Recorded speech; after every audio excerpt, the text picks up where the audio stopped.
Well, currently up in Northern Ontario at the moment. On this road where I am now, we go past all the Great Lakes. Between flipping heck, nearly had a flat rabbit.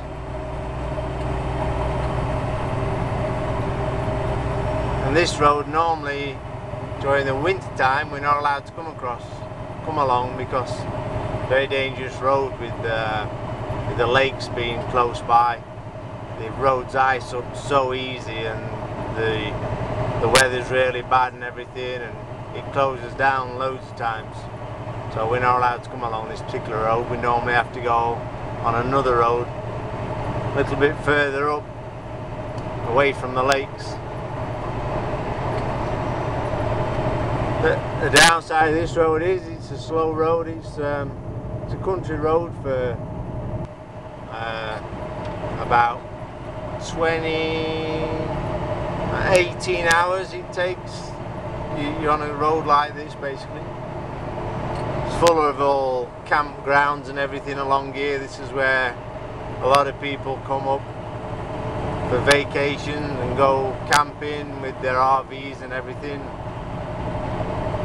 7 o'clock at night time now, so there's not so many people on the road, but throughout the day today I've had loads of campers and being held up behind them and everything, and you get stuck behind them. Every so often you'll get parts of the road where it'll become 2 lanes as a passing lane kind of thing, and one of the big lakes. So all you get along this road is lake after lake after lake. It's nice. There's one of the campgrounds coming up on the right hand side.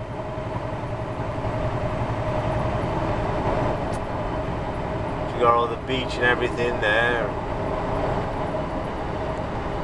campgrounds and everything.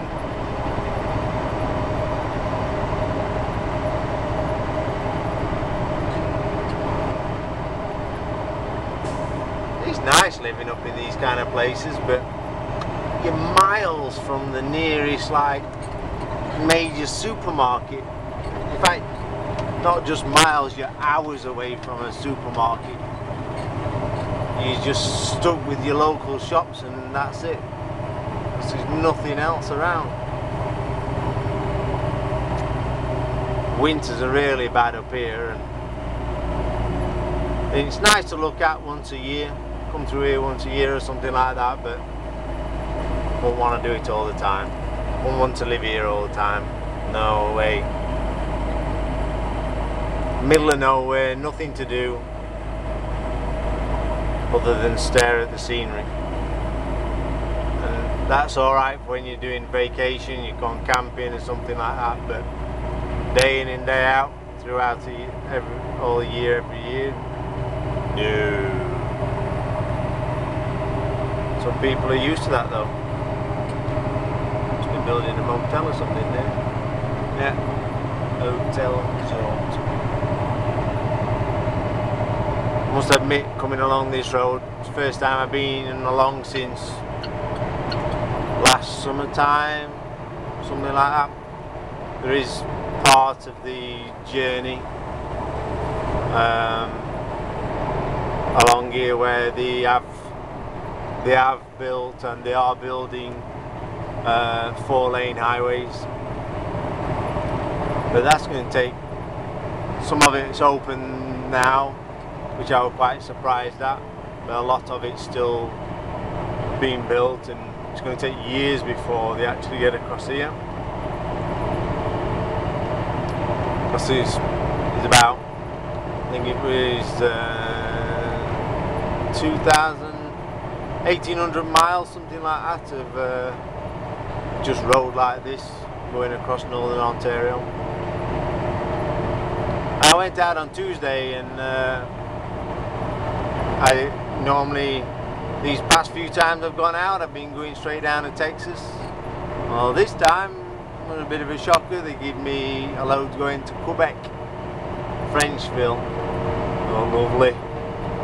Anyway, I got over there I then went and switched for trailer that took me down to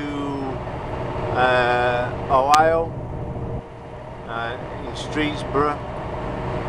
Then my reload was in Canton. I brought that back up to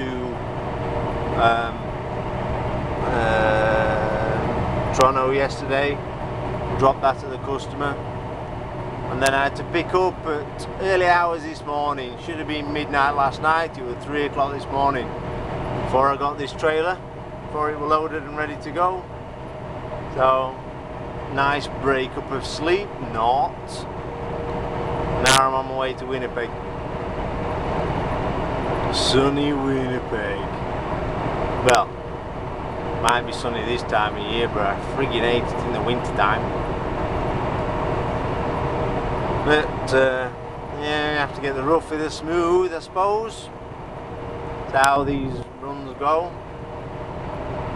But over the winter time, I kept coming out of Winnipeg all the time. And I guess that's when you're going home at the same time all the time, and you're going out at the same time all the time. You get used to the routes that they can give you and all that sort of stuff. And you keep end up doing it, just like I did Texas about 4 times in a row. I think it was 4 times in a row, yeah. And now it looks like I'm on the Winnipeg run. But try and get off that again. Unless they're going to give me a California out of Winnipeg, fat chance. We do have them, but it is a little bit. We don't get so many reloads out of California because it's mainly produce that comes out of there. So that's why when we do have loads going down California, they'll sell them on to an owner-operator or something and let them take it, let them struggle to get a reload, because we don't go down into the States and without a guaranteed reload already in place. Otherwise, because he won't let the truck go down there and sit, never. Just like he never has the truck sitting at any time. You've always got a load on them every day.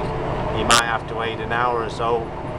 Odd times when you're at a 1 or 2 yards, and that's only when he's deciding which is the best route, best one for you to take and things, or well, for Joe to authorise that whoever's taking what, because he's the one that authorises everything at the end of the day. And then other than that, we never have waiting time for any loads whatsoever. We just, they're on tap. We usually know where we're going before we even get to where we're going. So, but I'll be getting to Winnipeg tomorrow night, Saturday night, yep. It's a 21-hour drive from Toronto.